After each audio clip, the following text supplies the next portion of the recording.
Elle ressemble à une belle locomotive et porte le nom de la femme de son créateur, Alice. Cette machine à vapeur anglaise a servi pendant le débarquement et revient en Normandie pour le week-end. On en reparle dans ce journal. C'est une idée sortie pour votre week-end à venir. Dimanche, à Saint-Aubin-des-Bois, dans le Calvados, vous découvrirez Alice, la machine à vapeur qui a aidé les Alliés dans le débarquement, utilisée pour d'amener des pistes d'atterrissage autour de Londres pendant la guerre.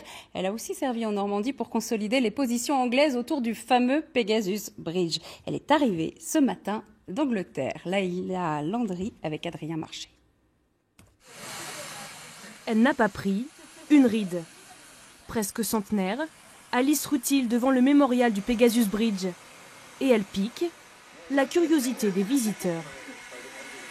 Mais les gens qui se déplaçaient avec ça, ça devait être une merveille, sûrement, tout simplement.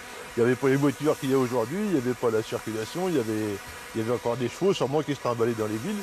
Et puis une machine comme ça qui débarque, ça devait être quelque chose de génial à l'époque.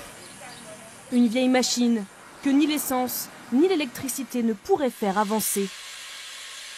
C'est très simple. On a un réservoir d'eau à l'arrière, du feu au milieu et du charbon sur le dessus. Ce qu'on fait, c'est qu'on allume le feu, ça chauffe l'eau, ça fait de la vapeur et c'est parti. Et ça marche à chaque fois. À chaque fois, sans faute. Une mécanique vieille de 100 ans. Quand on va doucement, c'est facile à conduire. Mais si on accélère, ça devient plus compliqué. On peut aller jusqu'à 25 km/h avec, mais il faut s'y connaître pour la conduire. Après le débarquement, Alice aide au maintien des positions alliées sur le pont de Pegasus. À elle seule, cette locomobile est un petit bout d'histoire. Le grand-père de David Parker conduisait les mêmes modèles dans les années 20. J'ai acheté toutes les pièces et pendant 11 ans j'ai travaillé dessus. Et voilà le résultat.